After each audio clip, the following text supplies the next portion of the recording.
This could be Clown Alley, most anywhere.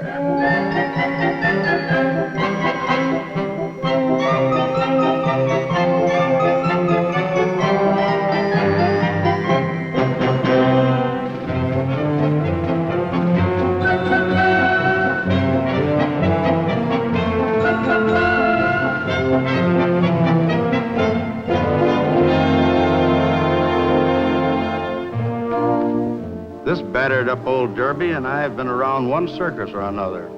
Great big ones, little mud shows, for a good long time now. Ever since the day I gave up being the daring young man on the flying trapeze and became Willie the clown. For something like 30 years, Willie and I have been living out of trunks in Clown Alley, wandering up and down across the country, season after season. All that time, we've been part of a world that's entirely different from yours.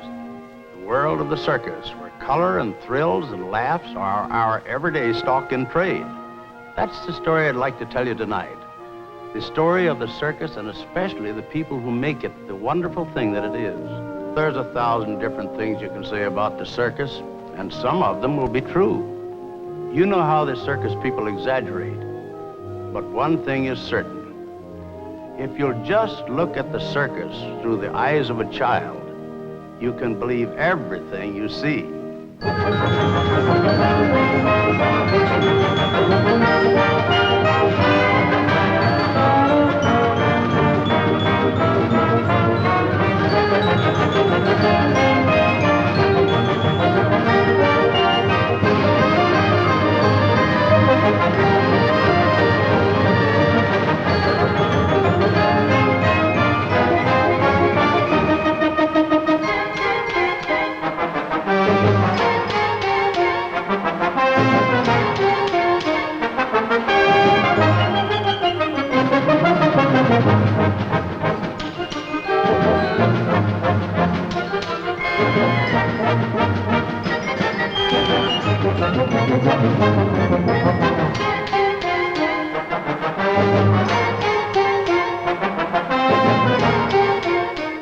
It happens nowhere else on earth.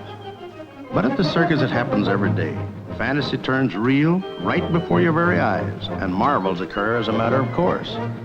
It's a world of wonders, where everything glitters and flashes and surprises, where all the men are brave and all the women glamorous. It's a magic mixture, and only the circus has the recipe.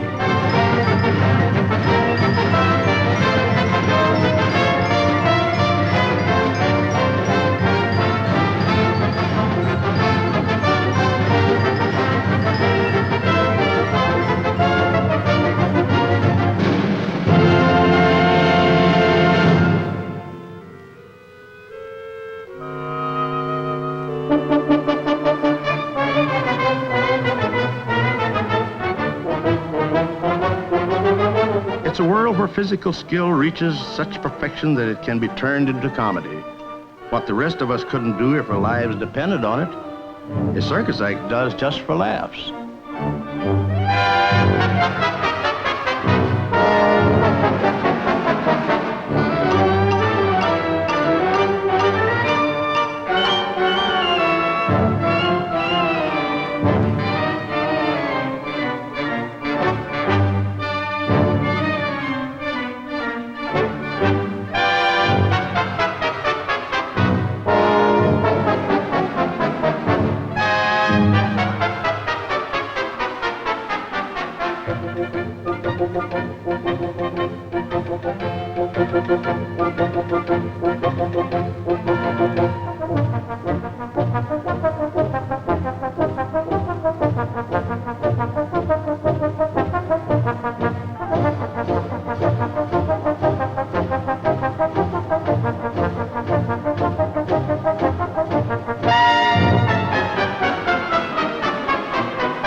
Will wonders never cease?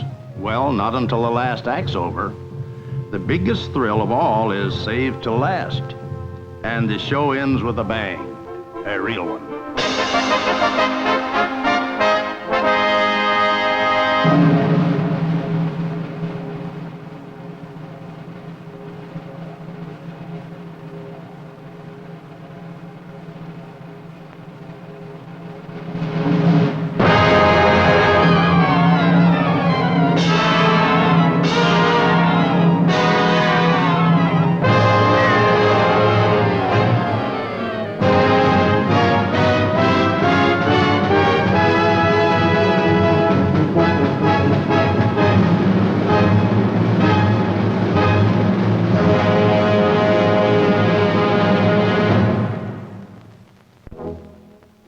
This is where two worlds part company, when the show's all out and over. The towners have had their once-a-year dip into sawdust and spangles, and now they'll go back to their regular routine, homes and jobs and being solid citizens. But it's a gypsy world they're leaving. The circus is a village that moves by night and never really comes to rest. When the performance under the big top is over, a private show begins that few outsiders ever get to see.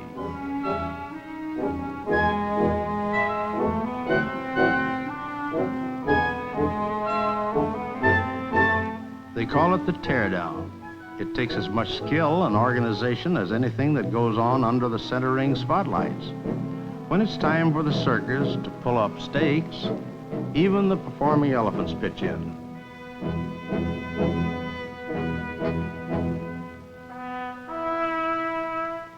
The big top, the main tent, is always the last one up and the last one down. In only a few hours, in the dead of the night, all the tons of apparatus and equipment that hold the circus together will have to be packed away and loaded on trucks for circus day in another town tomorrow. So the whole procedure of the teardown has to go on to a set pace and a definite rhythm, with no delays and no lost motion. You may never see their names on a program or poster, but even when nobody's around to applaud, the circus work hands put on quite a performance.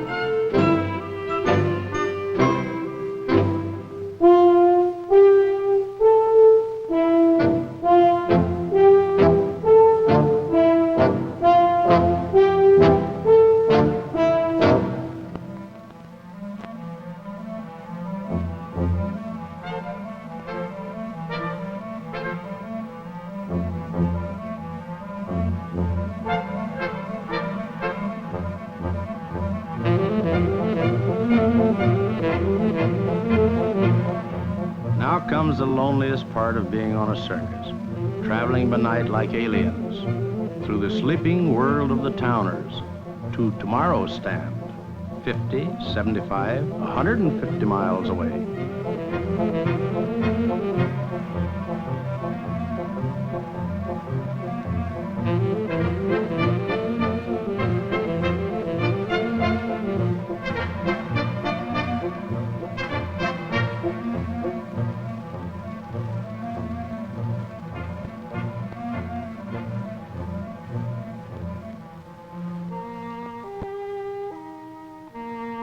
Anyone know what town this is? After a while, they all look alike. Ashtabula, Beaver Falls, Kokomo. But what's the difference? It's today's town. There's a joke about when circus people sleep. The answer is in the winter. When the season's on, you sleep whenever you get the chance, which isn't often and not for long.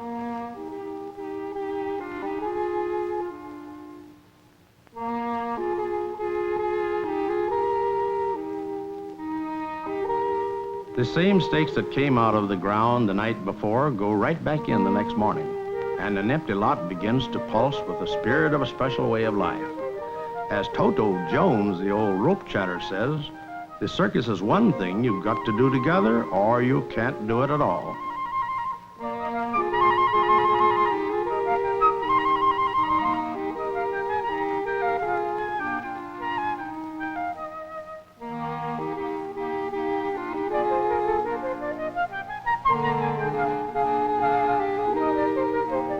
A circus lot isn't only the place where you work, it's a place where you live. And the living isn't too fancy. It's more or less like camping out. And even common facilities like running water can be mighty scarce. People have to make out the best they can. But the animals always do all right.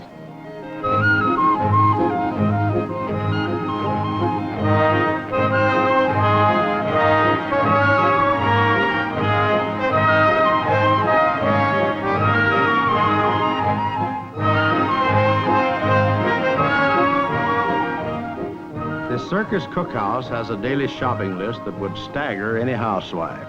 30 crates of eggs at a sitting, sausage by the mile, and enough pancakes to pave a street. 300 hungry people have to be fed 3 times a day. And even if the cook doesn't get many compliments, no one's ever missing when the cookhouse flag goes up.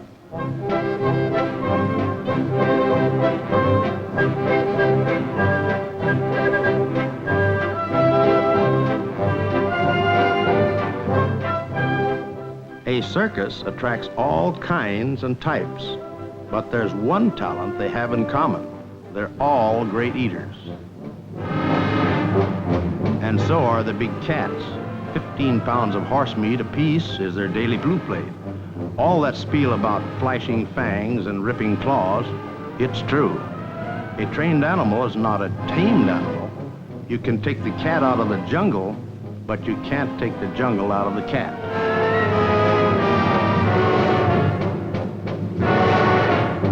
What makes the circus? If you ask George Werner, he'll tell you in one word: canvas. As boss canvasman, he's been putting up big tops and taking them down and stitching them together for 40 years. George joined out when he was only 14. Even today, there are always plenty of kids who'd love to run away with the circus. Mostly they have to settle for just a few hours on the lot, helping to set up the big show. But if the kid pusher picks them, they've got it made. All the fun of being a circus hand and a free ticket to the bleachers besides.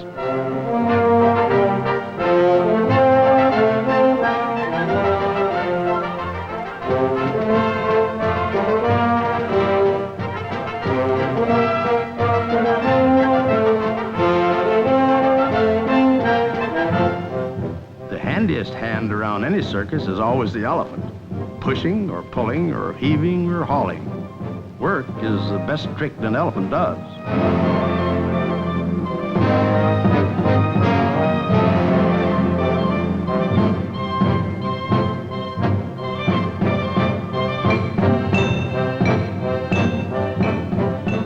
Why do work hands keep coming back to the circus year after year? Pay is miserable, life is hard, but they tell you it gets into the blood. It gets to be part of you. When you're with it and for it, you become an accepted member of a special brotherhood. A man may not fit anywhere else in life, but on a circus he can belong.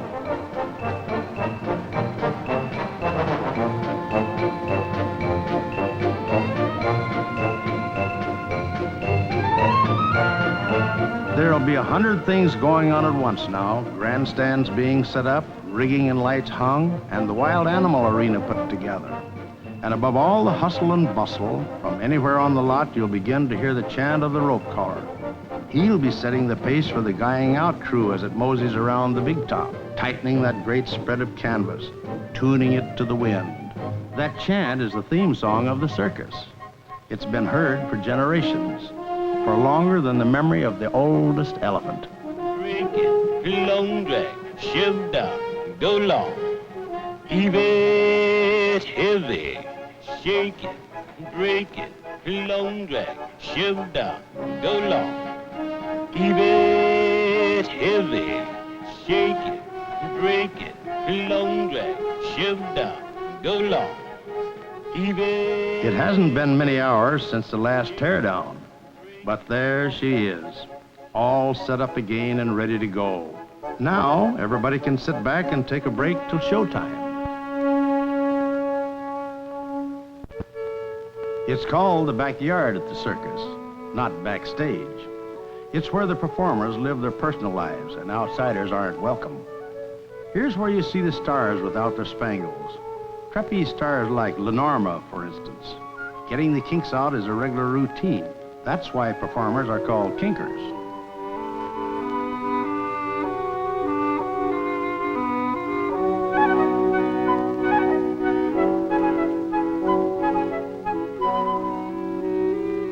They live in trailers, and the kids are seasoned troopers before they can walk.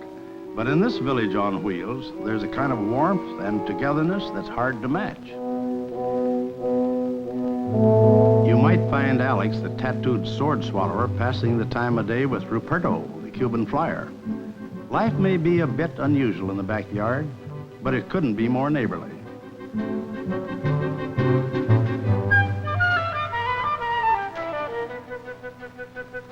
Circus people may be nomads, but nowhere else are family ties more binding. Daddy's job is usually a family affair, with everybody a part of the act. With the Gaonas from Mexico, the trampoline is a household tradition. And one day, still, another Gaona will bounce right into the big time.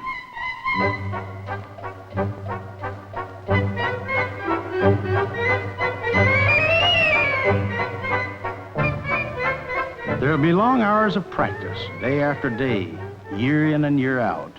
And it'll take courage and desire to perform the way Brother Tito does in the center ring.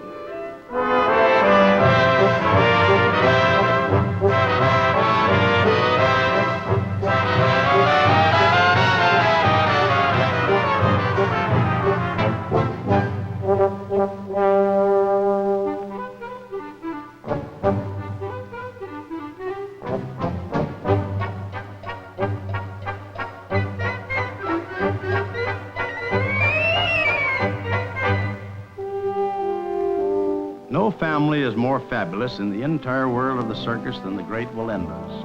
Led by Carl Wallenda, they represent 4 generations of high-wire performers. In the Wallenda clan, the life and safety of each depend on the skill and the discipline of everyone else. These are people who work on a thin cable, 35 feet above the ground, with no net below. One false move from any one of them, one awkward motion at any time, can mean serious injury, or even death. Tino, age 11, followed by his mother, Jenny, followed by sisters and brothers and cousins and uncles and aunts.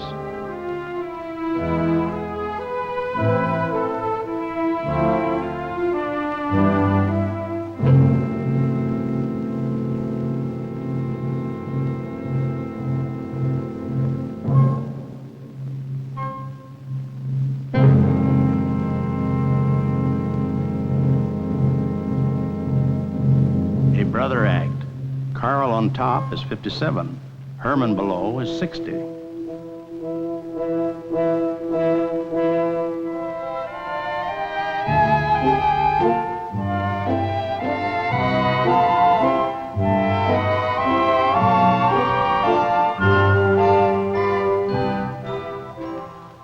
One member of the troupe is not in the family. She's Fontaine Kincaid, who ran away from college to join the circus. Her stunt is called the revolve, and for the men, it's one of the hardest of all. It takes extra strong legs and a keen sense of balance to avoid being shaken off the wire.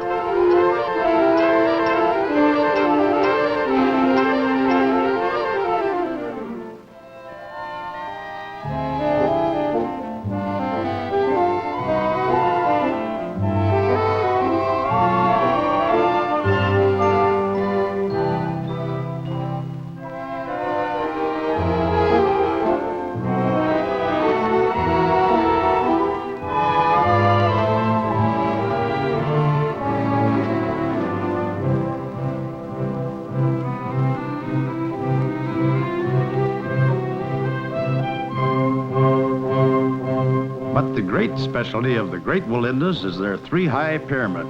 The circus program describes the act as hazardous and hair-raising exploits at dizzy heights by the most consistently thrilling daredevils in circus history. The ringmaster always announces, down through the pages of history, no queen was ever carried with greater care.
In 30 years, the Great Wallendas have only fallen once. Even then, they saved themselves by grabbing the cable. But this is the way all great circus acts should end, with everybody safe and sound and ready for the next performance.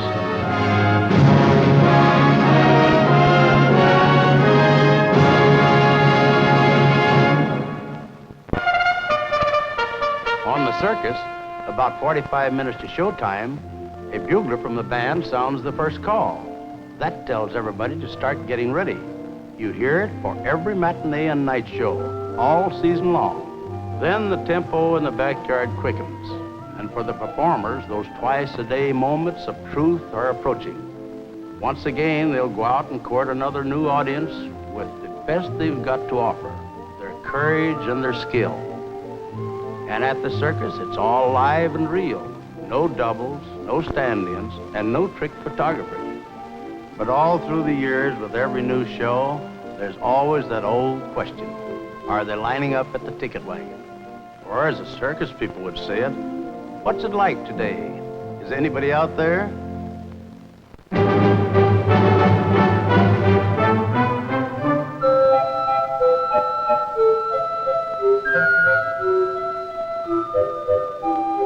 Yes, they still come. It's the age of the atom, but the ancient lure of the tent show still pulls them in. It's the time of television, hi-fi, and the widescreen movie, but the cornball joys of the Midway still hold their own. In a mechanized world that worships progress, the circus goes right on making its pitch in the same old way. The writer Ernest Hemingway tried to explain it once. The circus, he said, is the only ageless delight you can buy with money.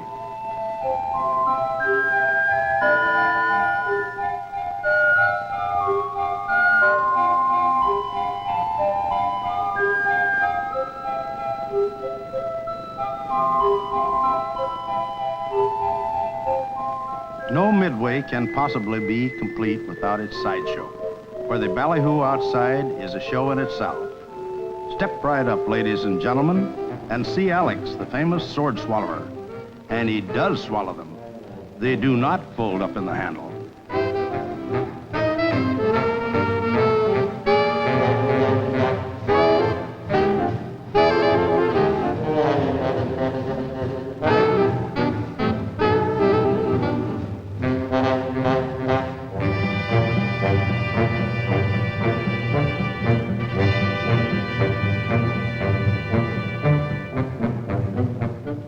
Nothing spells circus like strange and outlandish animals that come from strange and far-off places. But of all possible animals on Earth, none of them spell circus like the elephant. A good elephant boss like Rex Williams can dominate a whole herd single-handed and make them come a-running at his call, like a lot of playful puppies.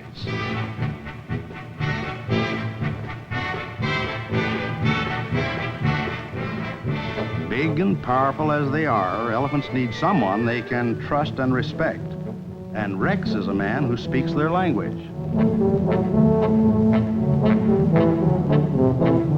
Rex Williams will tell you that elephants were the first savage beast to be dominated by man. They're the most responsive to the trainer's will and can be taught to do practically anything but salute.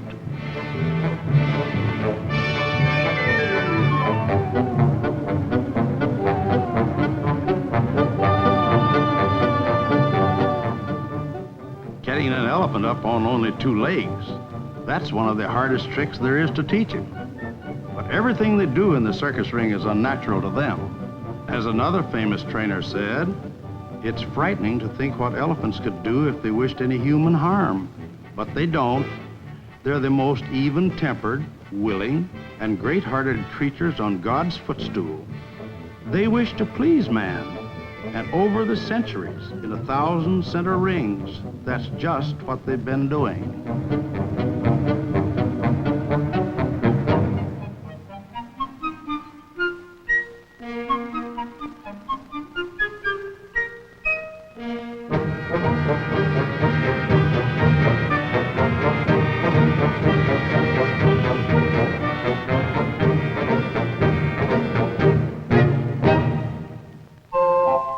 The biggest American circus still under canvas is the Clyde Beatty-Cole Brothers Show.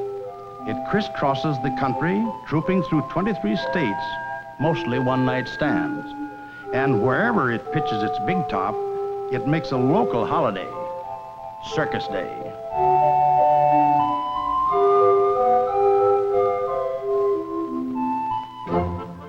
Showtime, and it's hurry, hurry, hurry in the backyard. Everybody from the ringmaster to the Chinese girl who hangs by her hair gets ready for the grand entry. And in Clown Alley, the old circus magic is working too. In everyday life, clowns look no different from your next door neighbor. But at showtime, they turn themselves into creatures of fun and fantasy. They change into buffoons and harlequins, who trace their beginnings back into the mists of time, when man first began to laugh at himself.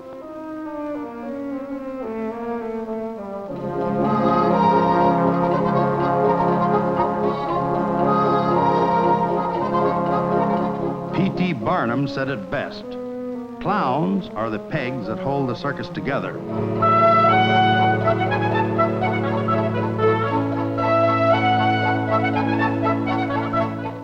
At the theater, they'd call it waiting in the wings. But at the circus, it's called the connection. That's where the music of the band cues the kinkers for their entrance.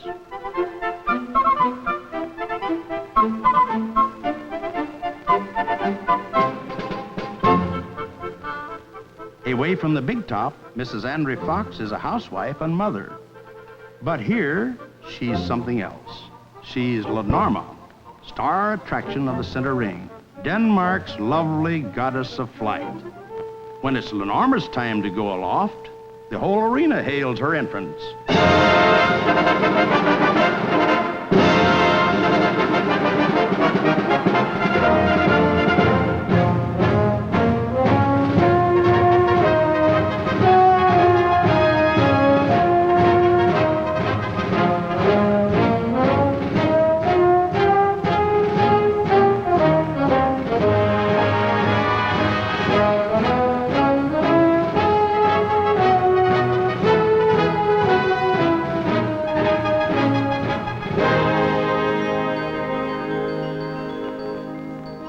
It's 40 feet and more to the top of the big tent. There'll be nothing but thin air between her and the ground.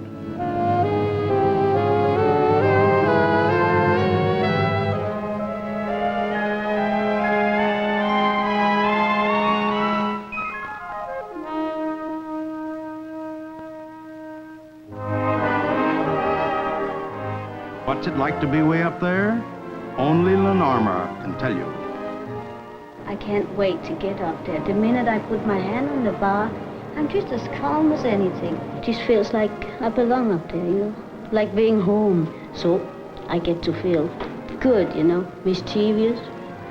Feel like I can do better than the next day and the day before. And well, it's hard to explain the feeling.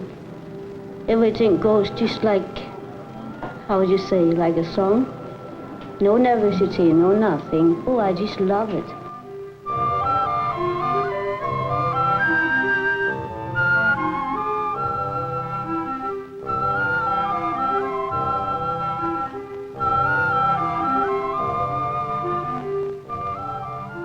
I get up there and the only thought on my mind is I hope this will get them. I hope this will get them. You know, and you just put everything you got into each tricks.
Last tricks, the only thing I try to concentrate is my balance, because I gotta be sure to go exactly at the same time to get the best effect from it.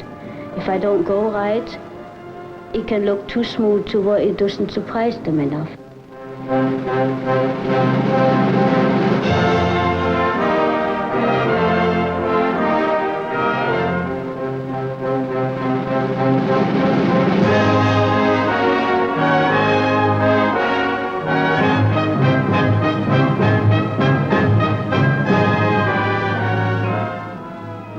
Circus, the one form of entertainment the whole world understands.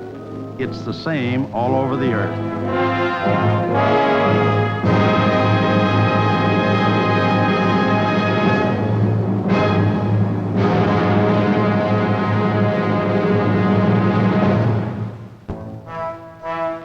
Over in Russia, they call it cirque. The government runs it, like everything else. And there's a state-controlled circus in every big city. But even in the Soviet Union, it's pretty hard to make propaganda with an animal act. How can you hate when you're having fun? Of course, they think their circus is best, and maybe they think they invented it too. But the circus was ages old when Moscow was only a mud heap. It goes all the way back to ancient Rome, where wild beasts and even wilder chariot races were center ring attractions at the Circus Maximus. Those were the times when the towners came not only to see feats of strength and daring, but to watch men kill each other.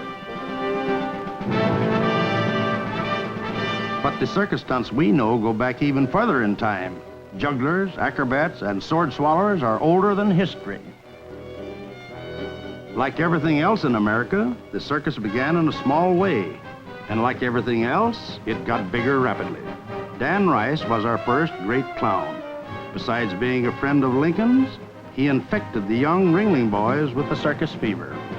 But it was the great Phineas Taylor Barnum who made the country circus conscious, with midgets like Tom Thumb and monsters like Jumbo the Elephant. When he joined with Bailey in 1888, the result was the greatest show on earth. The seven Ringling brothers, though, raised the circus to undreamed of heights. Why, when their posters promised a stupendous conglomeration of amazing animals and artists, you could almost believe it. It took a small army to put the show on the road in the heyday of the Ringling Circus. And the stars really scintillated. Stars like Bird Millman, who twinkled along a tight wire as though she had wings. There were names to conjure with then. Back in the 20s and 30s, Lillian Lietzel, Alfredo Codona, Con Colino, Poodles Hannaford, May Worth. Names that still dance in the memories of the old-time circus fans.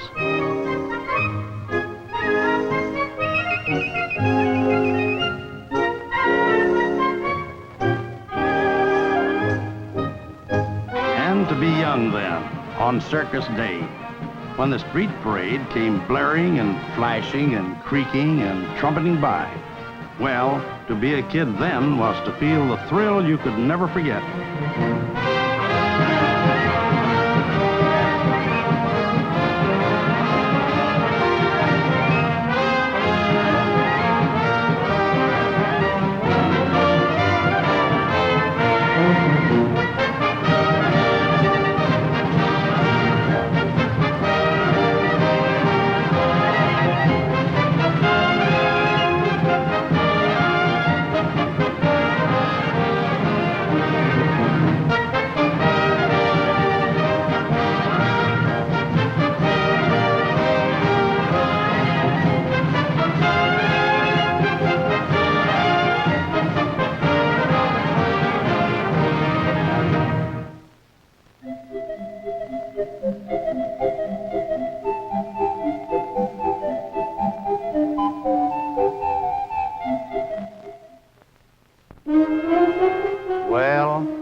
Grand old days of the circus, all right.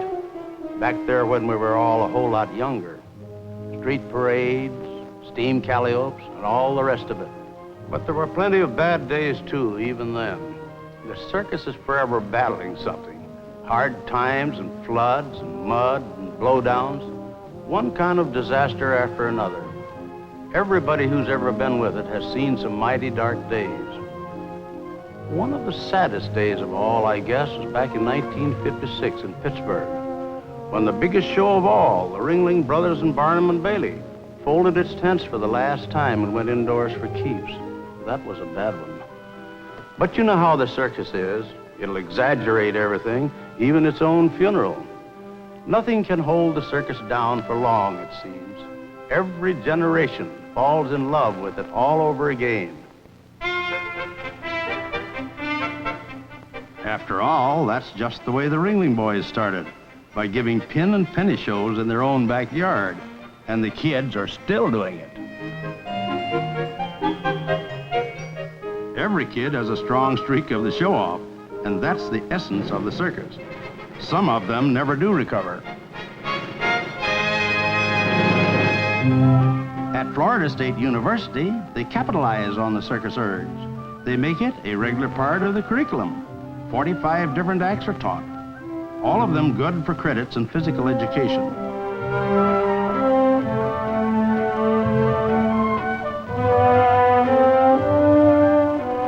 The college professors have discovered what circus people have known for a long time. It takes more than just muscle to master the tricks of the big top. It takes concentration and character and self-confidence.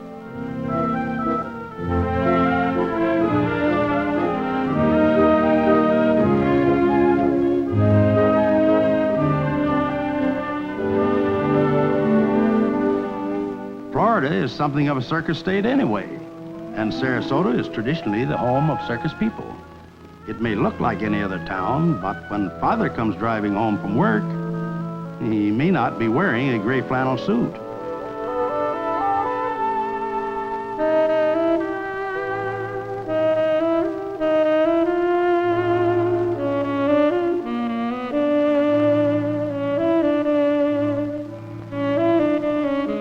There probably isn't another spot anywhere just like Sarasota. It's a place where the family life of suburbia is mixed on almost every block with the alien atmosphere of the circus. In Sarasota, your next-door neighbors could be the Alexanders, the Flying Alexanders, that is, one of the greatest trapeze acts in America. Rose Alexander was a rodeo queen who was taught to ride the trapeze by her husband, Fay. Many insiders consider him the best in the business. He and his troupe are past masters of a difficult and dangerous art, which circus people themselves regard as the most thrilling in the show. Most of the basic circus acts originated in Europe, but the art of flying was perfected here in the United States. All the greatest flyers were developed in America.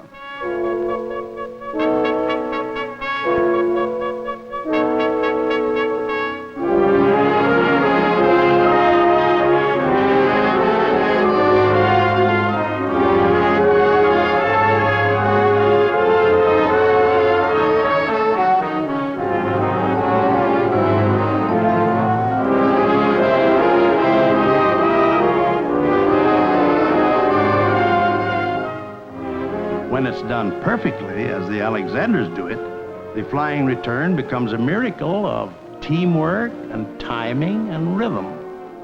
A ballet in space.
There's 1,000 things you can say about the circus, and some of them will be true.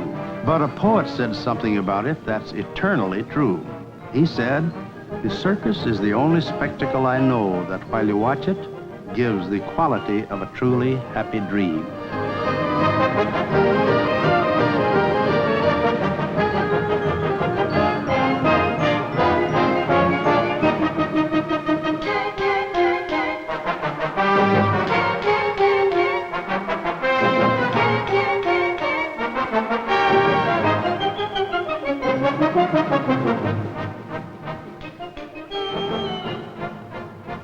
After the last act of the last show of every season, the band always plays Old Lang Syne. It's a tradition. They never play Home Sweet Home because too many circus people have got no real homes to go to. And so when the big top comes down for the last time, everybody's always a little sad. Closing day, another circus season gone.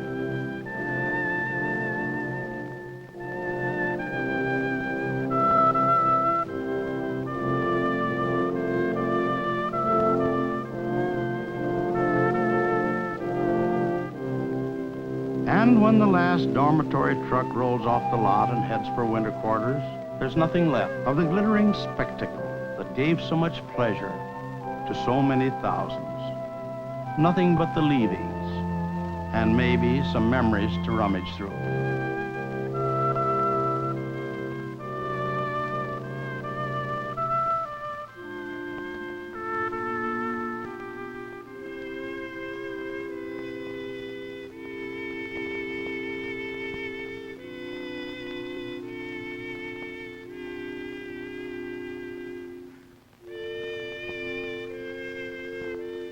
But the great thing about the circus is, if there are memories to look back upon, there's next spring to look forward to.